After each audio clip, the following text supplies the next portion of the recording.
পাচার হওয়া কিছু অর্থ আগামী বছর ফেব্রুয়ারির আগেই ফেরত আনা সম্ভব বলে জানালেন অর্থ উপদেষ্টা ডক্টর সালেউদ্দিন আহমেদ।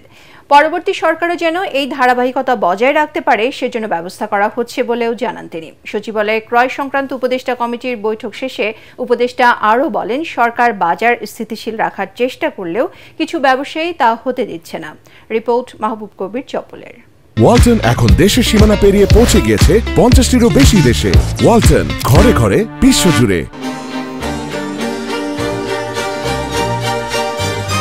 আওয়ামী লীগের গত 15 বছরে 28,54,000 কোটি টাকা পাচার হয়েছে বলে অনুসন্ধানী প্রতিবেদন প্রকাশ করেছে ব্রিটিশ সংবাদ মাধ্যম ফিনান্সিয়াল টাইমস।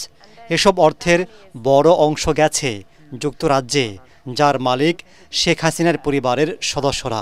গত মার্চে দায়িত্ব নিয়ে অর্থ মন্ত্রণালয়ের বিশেষ সহকারী ডক্টর আনিসুজ্জামান চৌধুরী বলেছিলেন, পাচার হওয়া টাকা দেশে ফিরিয়ে আনা সম্ভব।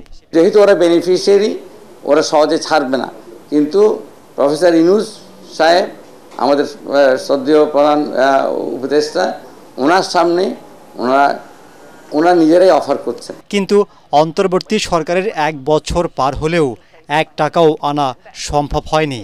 এখন অর্থ উপদেষ্টা বলছেন, নির্বাচনের আগে কিছু টাকা ফিরিয়ে আনা সম্ভব হবে। অনেক লিগ্যাল ফার্মের সাথে আলোচনা করা হচ্ছে, তারপর অনেক এজেন্সির সাথে আলোচনা অনেক দূর কিন্তু এগোচ্ছে।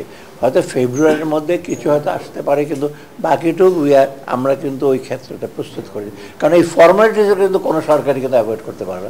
মনে করেন বললাম যে টাকা দিয়ে দাও সেন্ট্রাল ব্যাংকে, সুইস ব্যাংকে বলে দিলাম টাকা দিয়ে দাও, দেবে না তো। ওটা আপনার লিগাল ওয়েতে যেতে হবে, সেটা তো অলরেডি কিন্তু আমরা ইন এ প্লেস। আপনারা জানেন 11টা 12টা তো একদম হাই ইস্যুতে প্রায়োরিটিতে আমরা দেখছি, আর বাকিগুলো যে 200 কোটি টাকার বেশি যাদের তাদেরকেও কিন্তু ধরা হচ্ছে। অলরেডি কিন্তু আপনারা জানেন অ্যাসেট ফ্রিজ করা হয়েছে বাইরে কতগুলো দেশকে, কোথাও ওদের টাকা আছে, কোথাও অ্যাকাউন্ট আছে, কোন কোন দেশে ওদের পাসপোর্ট আছে, সেটাও কিন্তু তথ্য আছে।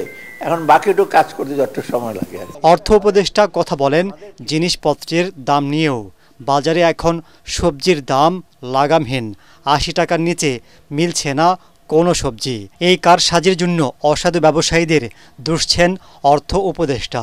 বাজার ব্যবস্থা মোটামুটি চালের দাম তো একটু রিসেন্টলি কমেছে, কারণ চালের স্টকটা আছে, ভেজিটেবল এগুলো করছে, এগুলো কিন্তু কিছুটা সিজনের ব্যাপার, শীতের আগে একটু বর্ষার সময় একটু হয়। তবু আমি মনে করি বাজার যে মনিটরিং এবং বাজার যে মানে ব্যবসায়ীদের যে একটা ইসে আছে, পাইকারি এবং হোলসেল ব্যবসায়ী কিছুটা ওদের হাত আছে যে বাজার না কমে। এটার ব্যাপার আমরা সর্বতভাবে একেবারে সাফল্য অর্জন করতে পারি না।